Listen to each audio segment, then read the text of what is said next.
오늘 옥하는 목사님 다락방 교재 다윗이죠. 22가 환난 날의 눈물이라는 제목을 가지고 사무엘하 15장 13절부터 31절까지 말씀을 좀 살펴봤으면 좋겠습니다. 먼저 서론을 우리가 한번 읽어봤으면 좋겠는데요. 같이 읽도록 하겠습니다. 다윗이 범죄하자 하나님은 그를 용서하시면서 동시에 가차없는 보응, 즉 보복을 하시겠다고 선언한 바 있다. 이 시간 우리가 함께 읽은 내용은 하나님의 말씀이 거짓이 아니었다는 사실을 증거하는 사건의 하나라 할 수 있다. 왜 그토록 철저히 보복하셔야 했는가? 우리는 그 이유를 잘 알지 못한다. 그러나 우리가 깨달아야 할 중요한 진리는 자신의 죄값으로 환난을 당하게 되자 다윗이 어떠한 마음을 가졌으며 어떻게 처신했는가 하는 것이다. 환난 중에서 그가 보인 언동을 통해 우리는 하나님을 신뢰하는 태도가 무엇인가를 배울 수 있기 때문이다. 예, 오늘은 무엇에 대해서 배우게 되냐면 압살롬의 반란에 대해서 배우게 돼요. 압살롬은 다윗의 아들이에요. 아들이 반란을 일으킨 거죠. 사실 여러분이라면 어떻겠어요? 부모의 입장에서 자기 아들이 자기의 왕위를 탄탈하기 위해서 자기를 죽이기 위해서 반란을 일으켰다. 참 그거보다 가슴 아프고 슬픈 일이 없을 것 같아요.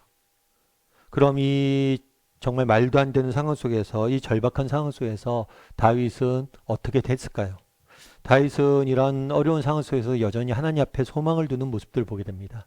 그래서 오늘 저희는 무엇을 배우게 되냐면 압살롬의 이 반란을 통해서 알 수 있는 점 무엇인지, 이 가운데서 다윗이 어떻게 믿음의 자세를 잃지 않았는지 이 부분에 대해서 배우게 돼요.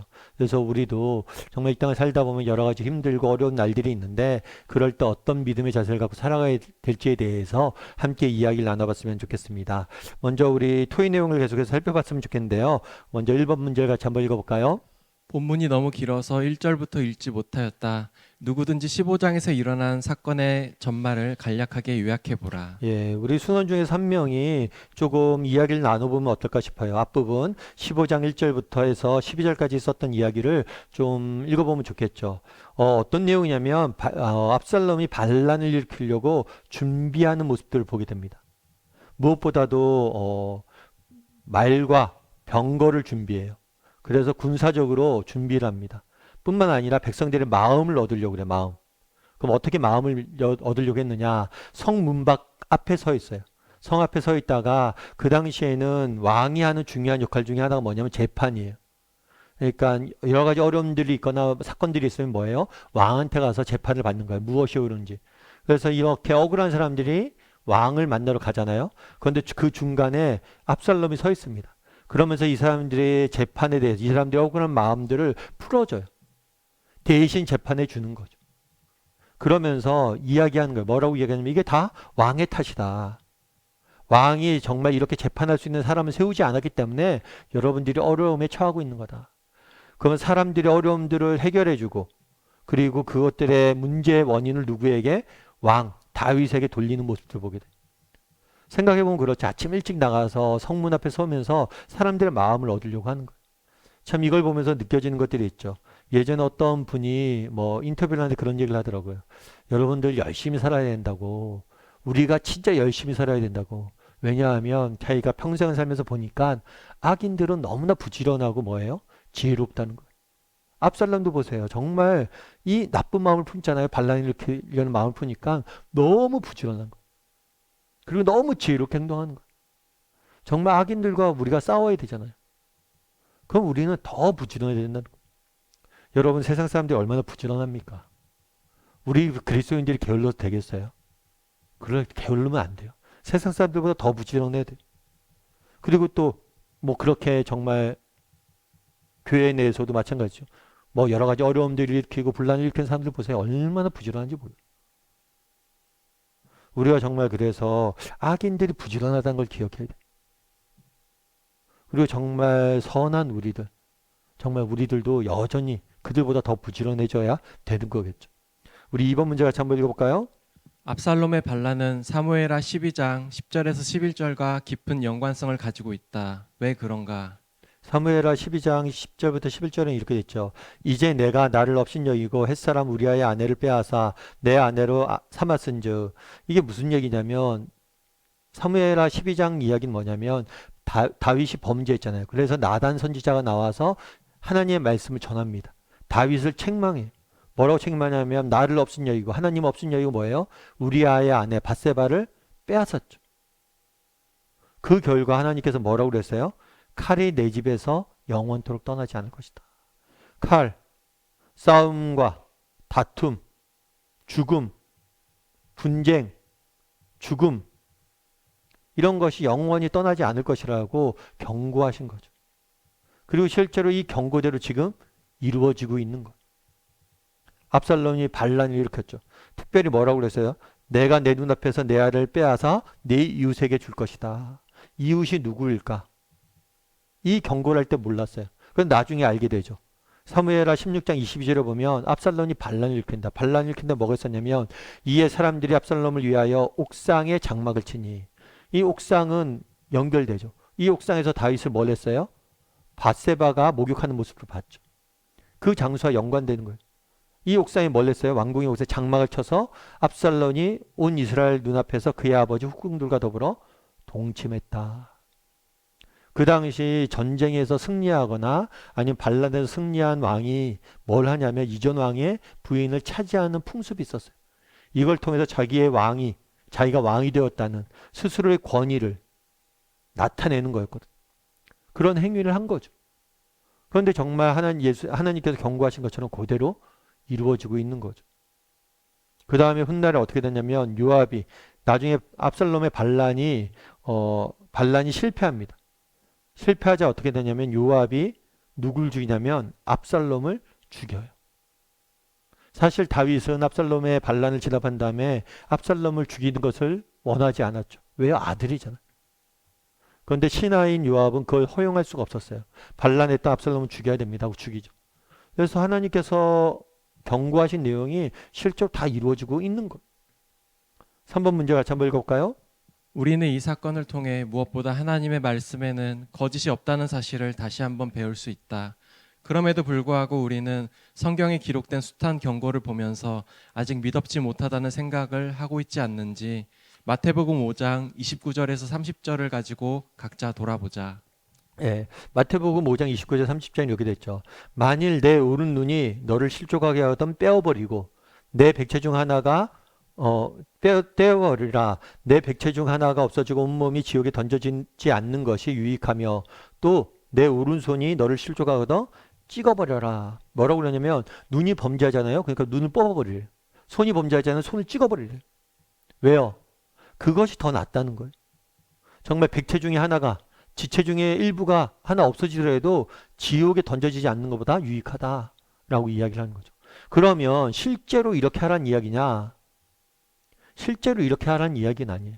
여러분 정말 우리가 손이 범죄할 때만 손 잘라버리고 눈이 범죄할 때마다 눈 뽑아버린다면 우리 사지 중에 남아날 게 없을 거예요.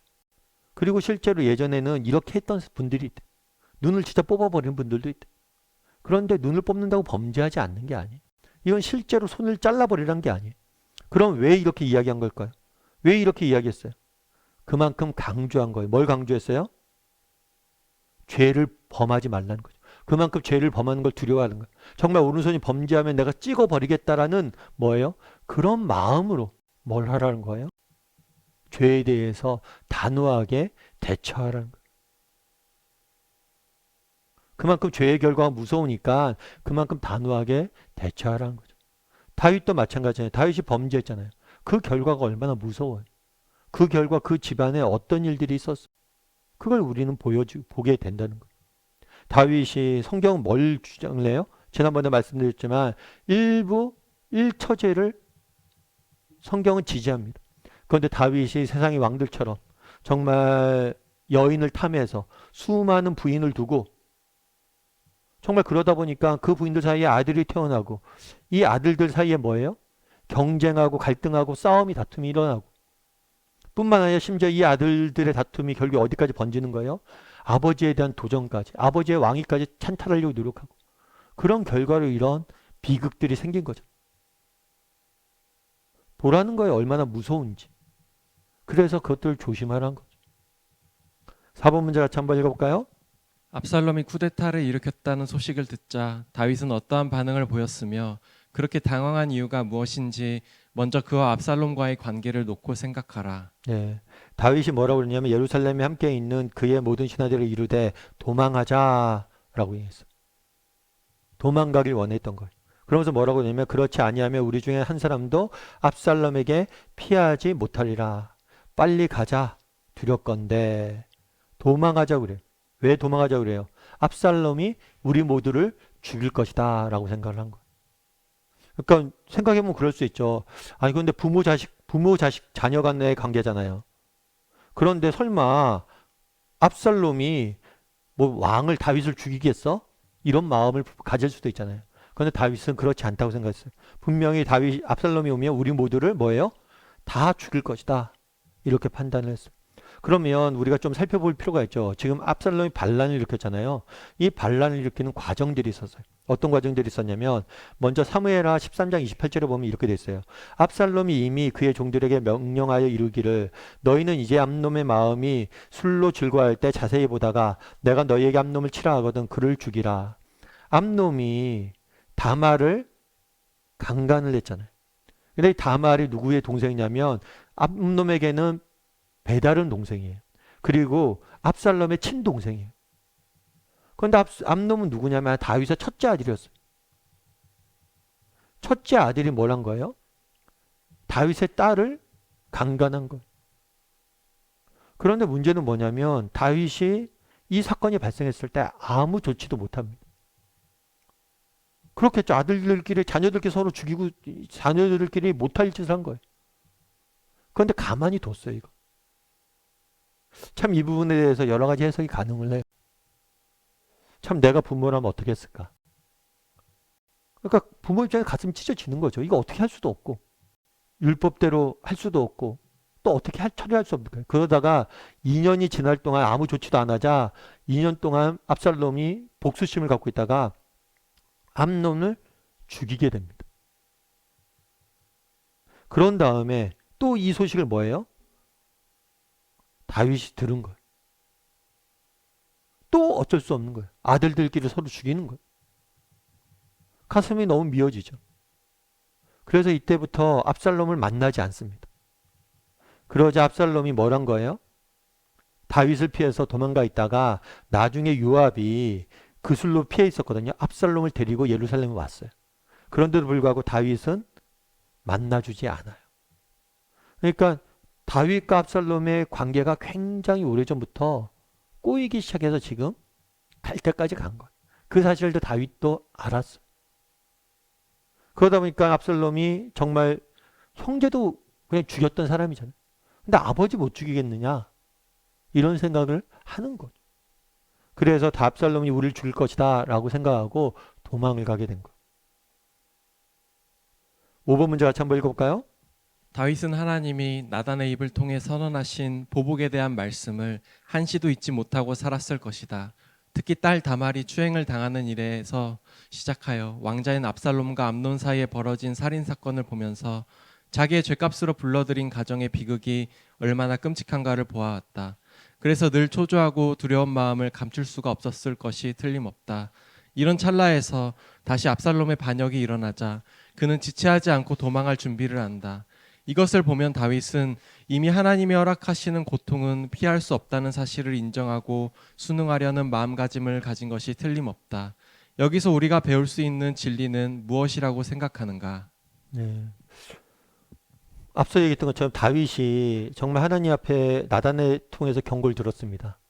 그리고 실제로 딸이 추행을 당하고 서로가 죽이고 죽이는 일들을 보면서 느꼈을 거예요. 자신의 죄의 결과가 얼마나 무서운지. 우리도 마찬가지예요. 사실 우리가 계속해서 강조되고 있는 건데 사실 우리가 죄에 대해서 너무 간과하면 안 돼요. 앞서도 얘기했지만 정말 자기가 정말 수많은 여인들을 탐하고 수많은 우공들을 두고 또 그것도 부족해서 또 다른 여인을 남의 아내까지 탐하고 그 결과 자녀들 사이에 갈등이 나타나고 그렇겠죠. 저 부모가 다른 엄마가 다른 아들들끼리 권력투쟁이 얼마나 심하겠어요. 서로 다투고 싸우고 너무나 무서운 일들이 많이 일어나는 거 집안에. 그래서 우리가 늘 뭘 해야 돼요? 조심해야 되는 거예요. 정말 우리가 어떤 죄의 결과에 대해서 우리가 결코 가볍게 보아서는 안 돼요. 그만큼 우리는 이걸 통해서 죄를 멀리해야 되는 거예요. 6번 문제 같이 한번 읽어볼까요? 당신은 가끔 감당하기 어려운 고통이 자기 자신이나 식구들에게 임하는 것을 보면 내 죗값이야 당연하지라고 체념하는 식으로 받아들이는 경우가 없는가? 그리고 이런 태도가 신앙적으로 보아 좋은 점은 무엇이고 나쁜 점은 무엇이라고 생각하는가? 예를 들면 그런 거예요. 우리가 한번 쭉 서로 이야기를 좀 나눠보세요. 좋은 점과 나쁜 점도 찾아보고 혹시 당신은 이런 식으로 생각하고 있는 경우가 없는지. 먼저 우리가 주의해야 될 게 뭐냐면 우리가 이런 이야기를 해요. 사탄은 두 가지 거짓말을 한다고 합니다. 첫 번째는 뭐냐면 한 번은 괜찮아. 그리고 두 번째는 뭐냐면 이젠 안 돼. 뭐냐면 죄를 짓기 전에 뭐예요? 한 번은 괜찮아. 딱 이야기를 한 거예요. 그런 다음에 죄를 지은 다음에 뭐예요? 이제 넌 안 돼. 넌 끝났어. 이렇게 이야기하는 거예요. 그런데 이 두 가지 거짓말에 대해서 우리가 둘 다 부정해야 돼요. 다르게 말하면 첫 번째는 뭐냐면 죄의 결과에 대해서 가볍게 생각하게 하는 거죠. 야, 괜찮아. 죄 지어도 돼. 그런데 그렇게 생각하면 안 돼요. 죄의 결과에 대해서 우리가 무섭게 생각해요. 두려워해야 돼요. 두려움을 가져야 돼요. 그런데 또 한 가지 기억할 것이 있어요. 우리가 죄를 짓잖아요. 죄를 지은 다음에 세상 그러죠. 사탄은 그래요. 이제 안 된다고. 넌 안 돼. 넌 끝났어. 그렇지 않아요. 정말 우리가 어떤 죄를 범했어도 뭐예요? 하나님 앞에 가져가면 하나님께서 우리를 용서하시고 뭘 해요? 회복시키세요. 다윗도 이 은혜를 맛봤어요. 그래서 우리는 두 가지의 거짓말 속으면 안 돼. 한 번은 괜찮아. 이것도 해야 돼요. 죄를 짓기 전에는 죄의 결과에 대해서 두려움을 갖고 죄를 안 지으려고 노력해야 돼요. 그런데 우리가 살다 보면 죄를 안 짓고 살 수 없잖아요. 우리가 죄를 지어요. 잘못을 해요. 그럼 세상은 뭐예요? 아, 이제 끝났어. 이제 안 돼. 너 우리 자녀들이 이렇게 되는 건 네가 과거에 잘못 키워서 그렇지. 이제 잘못 살아서 이렇게 되는 거야. 그거에 대해서도 부정해야 돼. 아니요. 정말 우리가 죄를 지었고 정말 부족하지만 우리가 하나님 앞에 가져가면 하나님이 우리를 용서하실 것이고 뭐예요? 다시 우리를 회복시킬 거. 이 사실에 대해서 우리가 분명히 확신을 해야 돼. 그래서 우리가 죄를 졌잖아요. 죄를 졌으면 그리고 우리가 어떤 인생을 살다가 어떤 문제를 만나요.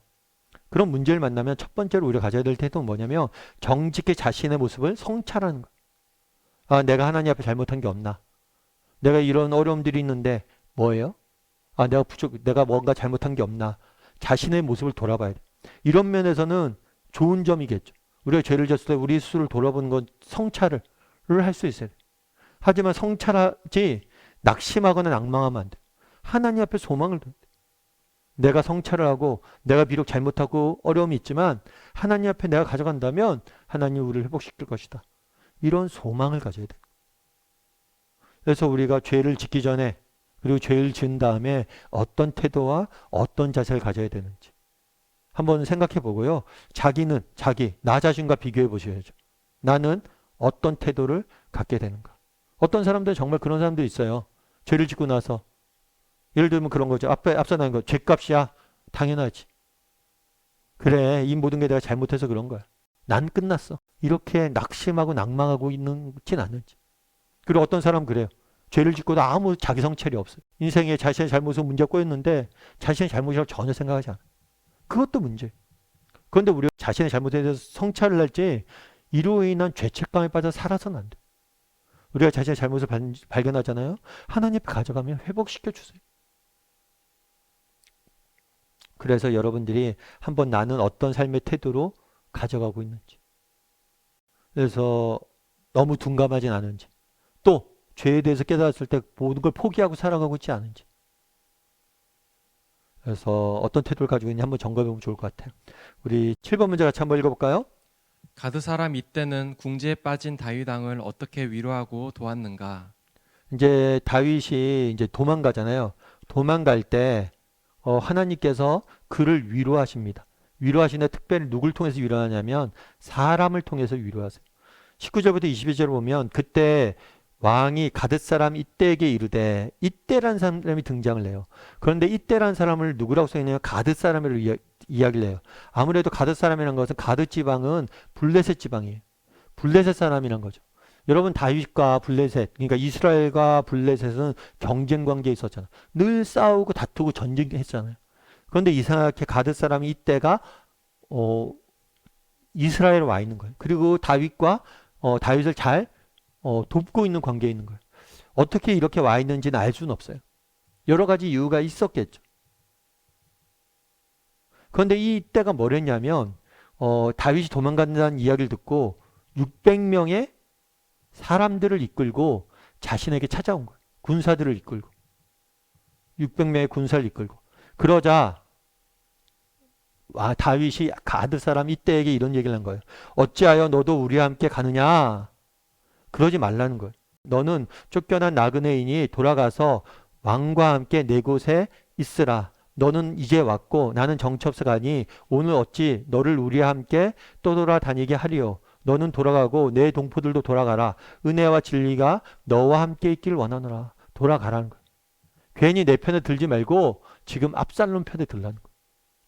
사실 다윗이 정말 이렇게 하기가 쉽지가 않잖아요. 다윗이 지금 자기가 뭐예요? 도망 중에 있잖아요. 그럼 자기를 돕겠다고 군사를 데리고 왔어요. 얼마나 큰 힘이 되겠어요. 그런데 오히려 자기보다는 상대방을 배려하는 모습들을 보게 돼요. 배려하고 생각하는 모습들을 보게 되는 거죠. 야, 나 쫓아오지만 나 도망자야. 너 이렇게 힘들게 와서 여기 정착해서 이제 살았는데 날 또 쫓아오면 어떡해. 너 그러면 안 돼. 라고 이야기를 하는 거죠. 그때 이때가 또 왕에게 대답하죠. 뭐라고 대답해요? 여호와의 살아계심과 내 주 왕의 살아계심으로 맹세하옵나니 진실로 내 주 왕께서 어디를 계시든지 사나 죽으나 종도 그곳에 있겠나이다. 이때가 그날 다윗을 이렇게 쫓아왔어요. 쫓아왔는데 왜 쫓아왔을까? 단순히 개인적인 정 때문에 그럴 수도 있을 것 같아요. 그런데 보다 근본적으로는 신앙 때문에 그랬던 것 같아요. 여호와의 살아계심을 두고 맹세하잖아요. 내가 보니까 당신이 옳다는 거야, 하나님 앞에서. 그래서 하나님 앞에서 옳은 당신을 내가 쫓아가겠다 라고 끝까지 쫓는 모습도 보게 됩니다. 그래서 이후에 이때는 다윗을 끝까지 쫓고 나중에 다윗이 왕국을 재건하잖아요. 그때 굉장히 중요한 역할들을 맡는 모습을 보게 돼요.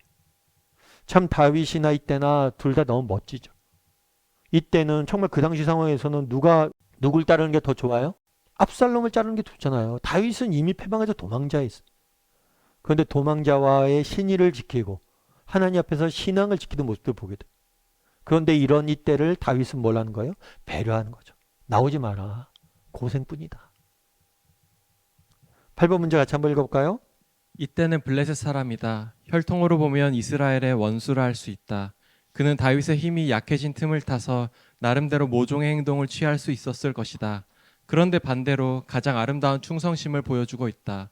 이런 의미에서 이때는 고통당하는 다윗을 위로하고 격려하기 위해 하나님이 준비하신 손길임에 틀림없다. 시편 86편 17절을 가지고 이 사실을 확인하라. 그리고 우리한테도 똑같은 위로를 주시는 하나님이심을 믿어야 한다. 몹시 곤궁하고 외로웠을 때 이때처럼 당신의 고통에 동참함으로 위로와 힘을 주었던 사람들이 있으면 이야기해보라. 예, 몹시 공공하고 외로웠을 때 이때처럼 당신의 고통에 동참함으로 위로와 힘을 주었던 사람들이 있음을 이야기해보라 라고 이야기를 하죠. 여기 시편 86편 17절에 이렇게 되어 있어요. 은총의 표적을 내게 보이소서. 그러면 내가 미워하는 그들을 보고 부끄러워하리이다. 여호와 주는 나를 돕고 위로하시느니이다. 하나님에 대해서 다윗이 뭐라고 고백했냐면 하나님은 자신을 돕고 자신을 위로하시는 분이시다. 우리가 인생의 어려움과 정말 역경과 고난에 있을 때가 있어요. 그럴 때라도 우리가 기억할 것이 있어요. 그건 뭐냐면 하나님은 우리를 돕고 위로하신다는 거예요. 그런데 우리를 돕고 위로하시는데 누굴 통해서 위로하냐? 사람을 통해서 위로하신다는 거예요. 고린도후서 1장 4절에 보면 이렇게 되어 있죠. 우리가 모든 환난 중에 우리를 위로하사 우리로 하여금 하나님께 받은 위로로서 모든 환난 중에 있는 자들을 능히 위로하게 하시는 이시로다. 하나님이 누구냐면 모든 환난 중에 우리를 위로하신 분이란 거예요. 모든 환난을 통해 이란 단어를 통해서 뭘 강조하고 있냐면 하나님이 위로하지 못할 환난은 없다는 거예요. 하나님께서 모든 어려움 속에서 우리를 위로하시고 돕는 분이란 거예요. 그런데 우리를 왜 도우시냐? 우리가 정말 이 도움을 받은 자로서 우리가 해야 될 일이 있다는 거예요. 우리는 도움을 받았으면 하나님에게 받은 위로로서 뭐래요? 다른 사람을 위로하게 하신다. 결국에 하나님께서는 우리가 이제 어려움 중에 있잖아요. 그럼 직접적으로 우리를 위로하기도 하세요.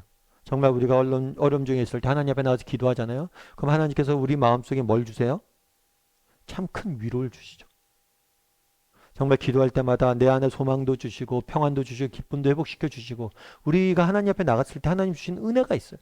여러분 그걸 맛봐야 돼요. 그런데 때로는 하나님께서 뭘 하세요? 사람을 통해서 서로를 위로하게 하세요. 그래서 궁극적으로 기독교인은 어떤 사람이 되야 되냐? 기독교인은 위로의 사람이 돼야 돼. 위로의 사람. 서로를 정말로 위로해 주실 수 있고 세워줄 수 있는 그런 사람이 되어야 된다. 참 이런 사람들이 되었으면 좋겠어요. 그러면 각자 한번 이야기를 좀 나눠보죠. 이런 위로의 사람들이 주는 위로가 이렇게 많이 맛봤는가? 뭐 저도 이런 위로를 굉장히 많이 맛본 것 같아요. 최근에 저희 부교육자들이랑 같이 식사하고 있는데 한 번은 식당에 식사하고 있어요. 근데 어떤 분이 와서 그러더라고요. 양승은 목사님 아니냐고 그래갖고 맞다고 그랬더니 조그만 선물을 갑자기 주는 거예요. 저에게 처음 보는데 그래갖고 아니 어떻게 선물을 이렇게 주시냐 그랬더니 자기가 사랑의 교회에 있다가 지금 분당 우리 교회 다닌대요. 근데 사랑의 교회 있을 때도 그렇고 최근에 이제 분당 우리 교회 와서 제가 설교했잖아요. 그래서 목사님한테 설교 통해서 받은 은혜가 있어서 은혜를 자기가 많이 받았다고 그러면서 목사님 식사하는 거 보고 갑자기 생각이 나서 이렇게 주변에 가서 조그만 선물 사서 저한테 주더라고. 참 저한테 모르는 사람인데 어쩌면 그냥 뭐 좋은 사람이다 하고 넘어갈 수도 있고 저 목사님네 내가 그때 은혜 받았지 그렇게 생각하고 넘어갈 수도 있는데 그렇게 감사함을 참 표현하더라고. 참 그것도 되게 제가 감사하고 참 감사함을 표현하는 게 좋다 이런 생각들이 좀 들었어요. 그래서 그분이 그렇게 얘기해 주니까 되게 저도 위로도 되고 나도 저렇게 좀 감사함을 잘 표현하는 사람이 되었으면 좋겠다 이런 마음도 갖게 되고 그러더라고요. 여러분도 한번 생각해 보세요. 여러분 정말 그동안 여러분의 인생과 어려움이 있었을 때 참 위로가 됐던 그런 사람 없는지. 저는 개인적으로 그런 사람들 되게 많아요. 저희 개척할 때도 그렇죠. 처음에 개척했을 때 이렇게 개척했을 때 진짜 아무것도 없었잖아요. 아무것도 없고 뭐 제대로 된 갖춰진 것도 없고 교회 건물도 없고 처음에 개척했을 때는 주일날 학교 강당에서만 예배 드렸으니까 앞으로 교회가 어디에 세워질지 어떻게 될지 무엇이 될지 아무것도 이렇게 없었는데 어떤 집사님 한 분이 저랑 같이 식사하자고 그래갖고 식사하는데 그런 얘기 하더라고요. 식사 끝나고 이렇게 가면서 목사님 나중에 저 장례 예배 인도해 주세요. 이렇게 저한테 얘기하더라고요. 참 그 얘기가 제게 되게 많이 위로가 됐어요. 왜 위로가 됐어요? 이제 막 시작해서 개척교회 뭐 앞으로 어떻게 될지 이 교회가 살아남을지 안 살아남을지 모르잖아요. 그런데 본인이 장례 예배를 인도해 달라는 건 무슨 의미겠어요? 제가 평생 이 교회에서 섬기고 헌신하겠다 이런 마음으로 말씀해 주셨던 것 같아요. 그러니까 제가 그때 진짜 위로가 됐어요. 그렇잖아요. 뭐 개척교회에 와서 뭐가 필요합니다. 이게 필요합니다. 저게 필요합니다. 뭐 말할 수 있죠. 뭐 이래야 됩니다. 저래야 됩니다. 뭐 이런 얘기도 뭐 고맙죠. 그렇게 말씀해 주시는 것도. 그런데 정말 그거보다 더 고마운 건 뭐예요? 힘들고 어렵겠죠, 목사님. 뭐 그런 말씀 안 하셨겠지만. 개척교회에서 신앙생활하는 게 쉽지 않잖아요. 여러분도 해봐서 알잖아요. 어렵잖아요. 그래서 제가 끝까지 이곳에 있겠습니다. 힘들어도 이렇게 해야 된다, 저렇게 해야 된다, 뭐 이렇게 가야 된다, 뭘 부족하다, 뭐 이런 게 아니라 정말 그런 말씀에 진짜 위로가 되더라고요. 뿐만 아니라 저희 교회에 오신 분들을 다 제게 위로가 되는 사람들이 정말 개척교회에 있는 게 뭐 쉽습니까, 여러분? 그리고 또 제가 뭐 부족한 게 많은 목회자잖아요. 저 같은 목회자 쫓아서 교회에 와서 신앙생활하고 교회 섬기는 게 여러분도 쉽지 않은 거 알아요, 저도. 그러니까 가끔 그런 생각이 들죠. 아유, 저 같으면 당장 짐 싸서 떠났을 텐데. 우리 성도님들 다 한 분 한 분 너무 감사하죠. 여러분 한 사람 한 사람이 제게 너무 위로가 돼요. 그래서 여러분들 정말 그런 위로를 받은 적이 없는지, 그리고 여러분들 위로한 적이 위로가 되었던 적은 없는지 한번 나눠보세요. 여러분 위로가 되는 게 큰 거 아니에요? 따뜻한 말 한마디 감사 표현 하나 하는 것, 그게 위로가 되는 거예요. 그래서 우리가 지난번에 감사 20일일 땐 감사 표현하자, 환대 20일일 땐 좀 작은 정말 섬김을 하자, 이렇게 이야기했던 거. 그래서 여러분도 한번 이런 사람을 통해서 받는 위로에 대해서 조금 이야기를 좀 나눠봤으면 좋겠어요. 우리 9번 문제 같이 한번 읽어볼까요? 제사장 사독과 아비아달이 언약궤를 메고 오자 다윗이 무엇이라고 지시하였는가? 왕이 사독에게 이르되 보라 하나님의 궤를 성읍으로 돌아라. 사독은 그 당시 제사장이에요. 그래서 제사장이기 때문에 제사장들이 다윗을 쫓아온 거예요. 여기서 우리가 알 수 있는 건 뭐냐면 제사장들은 어떤 사람들이에요? 종교인이죠. 종교인일 뿐만 아니라 하나님을 섬기는 사람들이. 이 하나님을 정직히 섬기는 사람들은 누굴 지지한 걸 알게 돼요? 다윗을 지지하고 있는 모습들을 알게 돼요. 이때와 마찬가지예요. 이때나 사독이 다윗을 쫓아왔던 이유는 뭐냐면 하나님이 그들과 다윗과 함께 한다는 걸 알았기 때문에, 하나님 보시기에 다윗이 합당한 왕이란 걸 알았기 때문에. 그런데 다윗이 사독이 올 때 뭘 갖고 왔냐면 하나님의 궤를 가지고 왔어요. 이 궤를 가지고 왔어요. 그랬더니 다윗이 뭐라고 하냐면 성읍으로 도로 메어가라. 원래 있던 자리로 갖다 놓으라는 거예요. 여기서도 굉장히 다윗의 신앙의 모습을 보게 돼요. 어떤 거냐면 그 당시에 하나님 궤가 다윗이 이제 찾아왔잖아요. 하나님의 궤를 어떻게 잊어버렸어요? 블레셋과 전쟁할 때 그 궤를 가져갔죠. 이 궤를 가져가면 이 궤가 우리를 지킬 것이다. 이런 미신의 어쩜 부적처럼 사용하다 결국에 이걸 궤를 뺏겼거든요. 어쩌면 사독이 좋은 마음으로 갖고 왔을 수 있지만 그런 것처럼 사용한 거죠. 이 궤를 갖고 옴으로 인해서 다윗의 정통성을 보여주고 하나님의 궤가 다윗을 지키게 하려는 이런 어떤 그런 마음으로 가져왔을 수 있어요. 그런데 그래서는 안 된다는 거예요. 하나님의 궤를 뭐예요? 나를 위해서 사용하면 안 된다는 거예요. 정말 하나님을 자신을 위해서 사용하면 안 된다. 이런 신앙의 표현을 한 것. 우리도 오늘날은 이런 사람들 너무 많잖아요. 신앙이 있어요. 신앙이 있는데 이 신앙을 뭐예요? 자신의 세상적인 성공이나 이런 것들을 위해서 사용하는 분들도 있잖아요. 아, 그래도 내가 장사하는데, 내가 정치하는데, 교회 나가서 좀 뭐예요? 교인이다 그러면 기독교인들이 찍어주겠지. 그래서 그런 사람들도 있잖아요. 남편은 교회 다니고 부인은 절에 가고 어머니는 성당 다니고. 그러니까 그건 완전히 신앙을 이용하는 거죠. 그렇게 해서는 안 되는 거죠. 뿐만 아니라 우리도 그럴 수가 있어요. 정말 필요할 때만 하나님 찾는 사람도 있죠. 하나님과 평소에 늘 함께 하려고 하는 게 아니라 어려울 때만 하나님 찾는 거죠. 아니, 물론 어려울 때 하나님 찾아야죠. 그건 맞아요. 어려울 때 하나님 더 찾아야 됩니다. 그리고 어려울 때라도 찾는 게 어디예요? 그것도 믿음이에요. 그런데 평소에 정말 하나님을 찾고 있는 자리까지 우리의 믿음이 성장해 나가야 된다. 근데 다윗은 그런 거예요. 나를 위해서 이것들을 사용하지 않겠다는 거예요. 그런 다음에 뭐라고 표현하냐면 내가 만일 여호와 앞에 은혜를 입으면 내가 그 궤가 있는 곳으로 갈 것이다. 그러니까 하나님께서 은혜를 주신다면 뭐예요? 내가 여호와의 전에 예루살렘에 돌아가게 될 거야. 그러니까 너에게 가 있어. 이렇게 이야기하는 거예요. 그래서 여기서 알 수 있는 건 뭐냐면 다윗의 믿음을 알 수 있어요. 다윗이 지금 도망자잖아요. 도망자인데 이 도망하는 가운데서도 누구에게 소망을 두는 거예요? 하나님에게 소망을 두는 거예요. 특별히 하나님의 은혜라고 이야기하잖아요. 하나님의 자비와 은혜. 어쩌면 지금 이렇게 망가진 이유가 뭐예요? 과거에 자신이 잘못했기 때문에. 그리고 또 자기가 자녀들을 잘못 키웠기 때문에 이 모든 일들이 일어난 거죠. 그런데 그럼에도 불구하고 이 모든 게 내 잘못이지만 하나님께서 은혜 베풀면 이 모든 것으로부터 나를 회복시킬 것이다. 이런 확신을 가지고 있었던 거예요. 그리고 실제로 이렇게 회복이 되고. 그래서 우리도 이런 확신이 우리에게 뭐 한 거예요? 필요한 거예요. 10번 문제 같이 한번 읽어볼까요? 언약궤를 예루살렘으로 다시 돌려보내며 한 다윗의 말을 들으면서 그에게서 찾아볼 수 있는 신앙의 위대한 점이 무엇이라고 생각하는가? 10편 3편 3절에서 4절에 이렇게 되어 있죠. 여호와여 주는 나의 방패시오.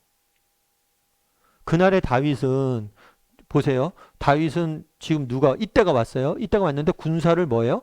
돌아가라. 이야기를. 물론 이때는 돌아가지 않았어요. 끝까지 있었어요. 언약 궤를 갖고 왔어요. 그것도 돌아가라 라고 이야기. 군사도 의지하지 않습니다. 어떤 물건도 의지하지 않아요. 뭘 의지해요? 오직 하나님만. 이 시편 3편 다윗이 압살롬에게 피해 도망갈 때 지은 시예요. 하나님만을 의지하는 모습도 보게 돼요. 우리도 마찬가지예요. 여러분 인생의 고난과 역경과 어려움들이 있잖아요. 너무 사람 의지하지 마세요. 너무 세상적인 것들, 물질들, 돈, 힘들 의지하지 마세요. 여러분 우리를 지킬 수 있는 것은 오직 하나님 한 분밖에 없어요. 시편 62편 5절에 보면 이렇게 되죠. 이 시편도 정말 너무 좋은 거죠. 나의 영혼아 잠잠히 하나님만 바라라. 이 찬양도 있잖아요. 나의 영혼아 잠잠히 하나님만 바라라. 이 찬양이 뭐냐면 명령하는 거예요. 영혼에게. 사실 다윗이 오늘 본문에 여호와는 나의 방패시요 하나님이 은혜 주시면 내가 돌아갈 것이라 이야기하지만 뭐라고 이야기하는 거예요? 영혼에게 명령하는 이유는 뭐예요? 불안에 떨고 있는 거예요. 두려움에 사로잡혀 있는 거예요. 그러자 뭐라는 거예요? 너 제발 승원아 그러지 마 라고 말하는 거예요. 이게 다윗의 신앙이 위대함인 거죠. 여러분 인생의 문제를 만났을 때 정말 다윗 아들이 자기를 죽이려 쫓아와요. 도망가요. 그때 마음이 정말 가슴이 찢어지지 않는 사람이 어디 있겠어요? 불안과 염려, 내가 어떻게 될지 모르는 그런 절박한 상황에 처해서 정말 이런 두려움과 불안에 떨 수밖에 없는 게 우리의 영혼이죠. 그런데 이 영혼에 대해서 명령하는 뭐 하는 거예요? 명령하는 거예요. 그래서 우리도 뭘 하냐면 우리가 정말 인생의 어려움들이나 역경이나 이런 것 만났을 때 제일 먼저 해야 될 게 뭐냐면 나에게 말하는 거예요. 여러분 자신에게 명령하는 겁니다. 여러분 자신에게 말하는 거예요. 하나님에 대해서. 정말 여러분 자신에게 믿음에 대해서 소망에 대해서 말해야 돼요. 그랬을 때 우리 자신을 지킬 수 있는 거예요. 11번 문제 같이 한번 읽어볼까요? 다윗이 감람산을 오르면서 얼마나 처량한 모습을 보였는지 모른다. 왕궁의 왕답지 않은 행동을 하고 있는 것처럼 보인다. 그러나 다윗의 생애를 유의해 보면 그는 눈물이 많은 사람이었으나 사람 앞에서 운 것이 아니라 하나님 앞에서 운 것을 알 수 있다. 그는 하나님 앞에서는 항상 어린아이였다. 그러므로 하나님은 그의 눈물을 귀히 보시고 사랑하셨다.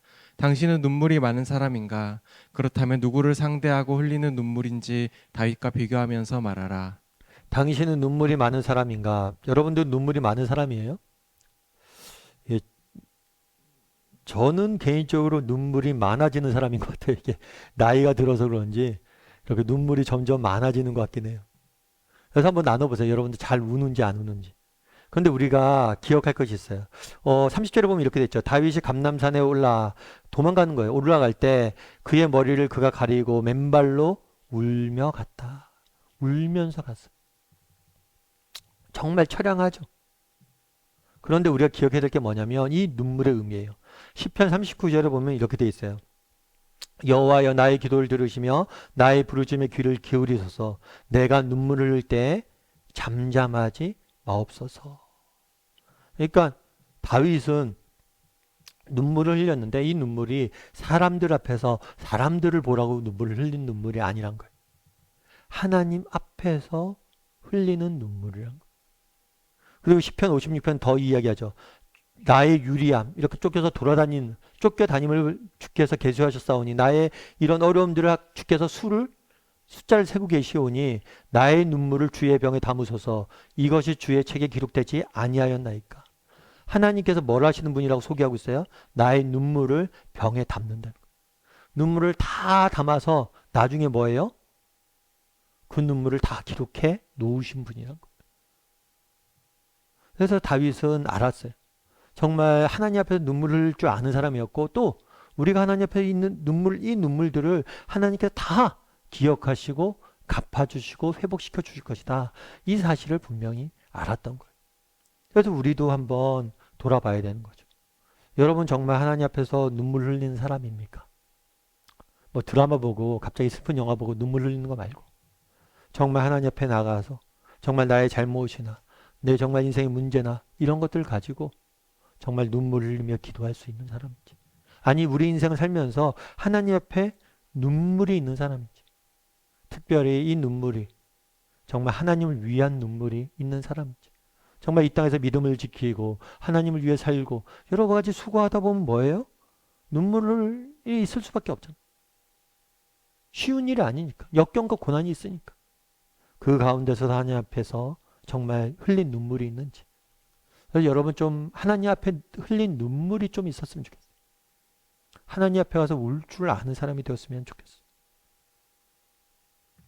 12번 문제 같이 한번 읽어볼까요?